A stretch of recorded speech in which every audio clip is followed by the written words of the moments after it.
Namaste, this is Sara Yoga, and I'd love to share with you some simple stretches that we do with the wall. A great place to start if you're new, and also very helpful if you have difficulties with your back and want to warm up before a stronger practice. So we start with a half forward bend. So excuse my behind, but you're going to place your hands on the wall, shoulder width apart, your feet hip width apart, and then instead of being like this all humped up, you push the wall and stretch your hips back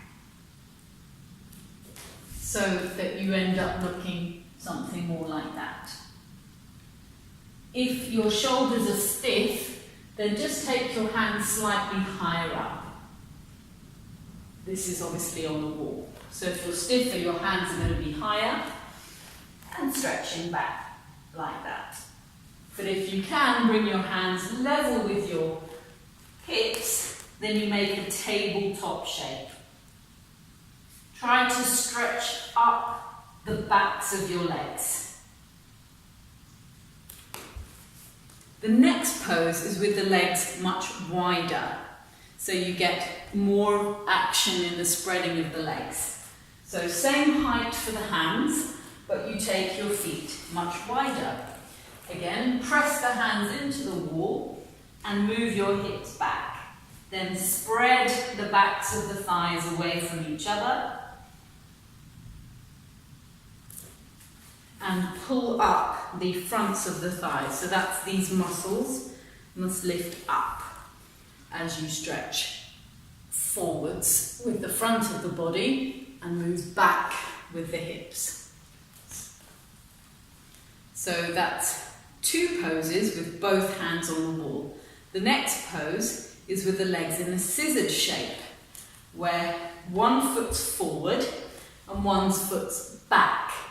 The important thing is that when you step your right foot forwards, your left foot is turned out at a slight angle.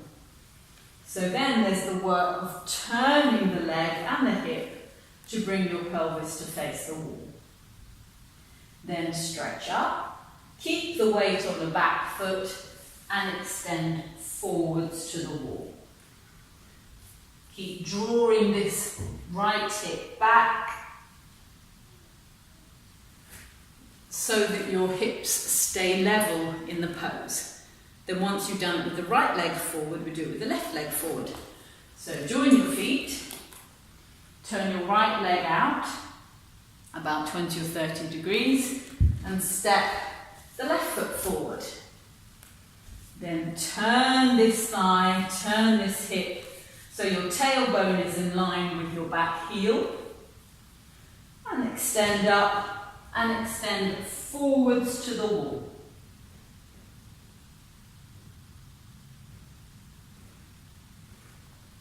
Extend up and then bring your arms down. That pose is called Parsvottanasana. So those are my three stretches that you can do with your hands on the wall. And then we come to downward facing dog, which is hands at the wall on the floor. So you know in downward facing dog that your hands are normally like this.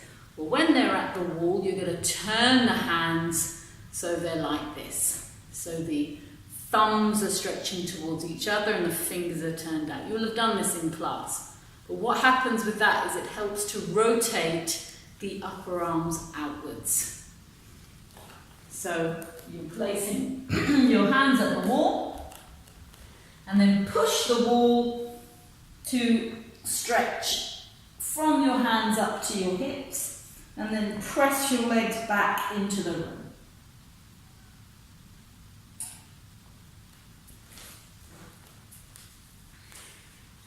Enjoy. Namaste.